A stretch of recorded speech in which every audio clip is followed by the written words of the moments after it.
Imamat pasal 22, kudusnya kebaktian korban. Tuhan berfirman kepada Musa, katakanlah kepada Harun dan anak-anaknya supaya mereka berlaku hati-hati terhadap persembahan-persembahan kudus yang dikuduskan orang Israel bagiku, agar jangan mereka melanggar kekudusan namaku yang kudus, akulah Tuhan. Katakanlah kepada mereka, setiap orang di antara kamu turun-temurun, yakni dari antara segala keturunanmu yang datang mendekat kepada persembahan-persembahan kudus yang dikuduskan orang Israel bagi Tuhan, sedang ia dalam keadaan najis, maka orang itu akan dilenyapkan dari hadapanku. Akulah Tuhan. Seseorang dari keturunan Harun yang sakit kusta atau yang mengeluarkan lelehan janganlah memakan persembahan-persembahan kudus sebelum ia menjadi tahir. Dan orang yang kena kepada sesuatu yang najis karena orang mati atau orang yang tertumpah maninya, atau orang yang kena kepada seekor binatang yang merayap yang menajiskan dia, atau kepada salah seorang manusia yang menajiskan dia, dengan kenajisan apapun ia menjadi najis. Orang yang kena kepada yang demikian itu menjadi najis sampai matahari terbenam, dan janganlah ia makan dari persembahan-persembahan kudus sebelum ia membasuh tubuhnya dengan air.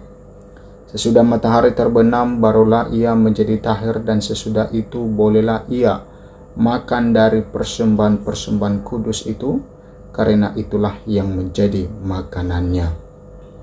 Janganlah ia makan bangkai atau sisa mangsa binatang buas, supaya jangan ia menjadi najis karenanya. Akulah Tuhan.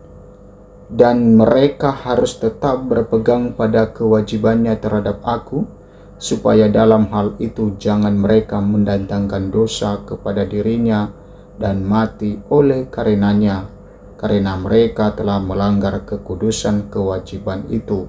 Akulah Tuhan yang menguduskan mereka. Setiap orang awam janganlah memakan persembahan kudus, demikian juga pendatang yang tinggal pada imam ataupun orang upahan. Tetapi apabila seseorang telah dibeli oleh imam dengan uangnya menjadi budak beliannya, maka orang itu boleh turut memakannya, demikian juga mereka yang lahir di rumahnya.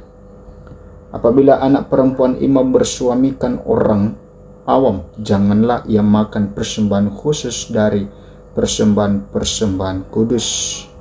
Tetapi apabila perempuan itu menjadi janda atau diceraikan, dan ia tidak mempunyai anak dan telah kembali ke rumah ayahnya seperti waktu ia masih gadis, maka ia boleh makan dari makanan ayahnya. Tetapi setiap orang awam janganlah memakannya.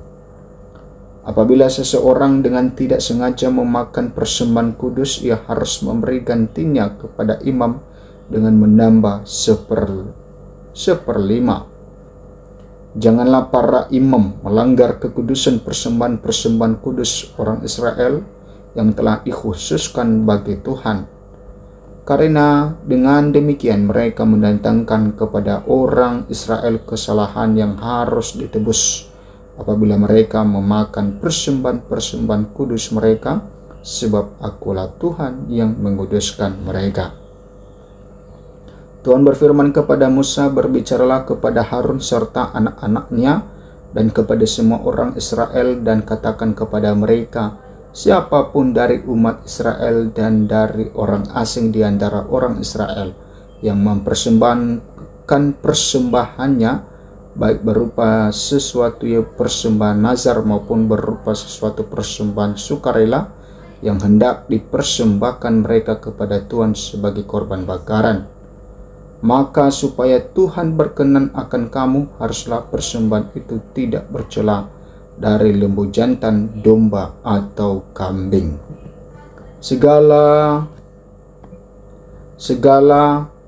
yang bercacat badannya janganlah kamu persembahkan, karena dengan itu Tuhan tidak berkenan akan kamu.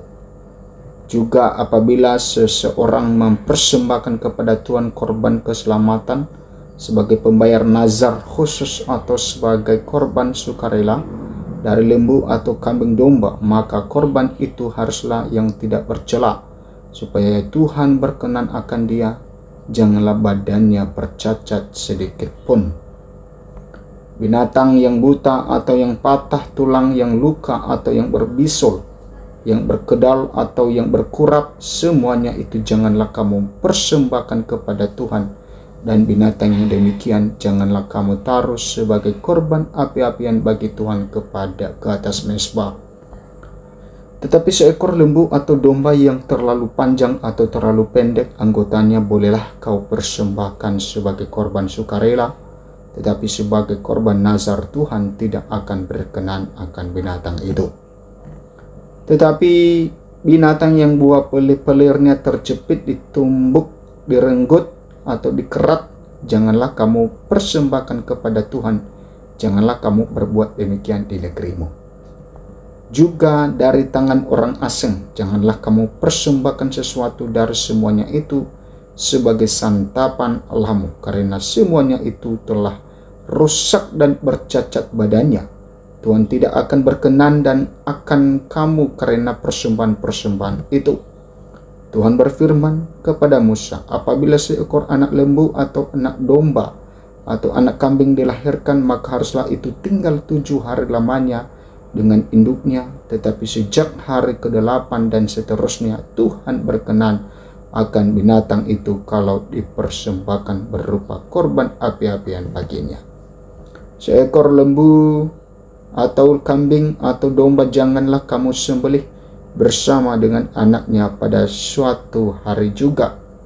Dan apabila kamu menyembelih korban syukur bagi Tuhan, kamu harus menyembelihnya sedemikian hingga Tuhan berkenan akan kamu.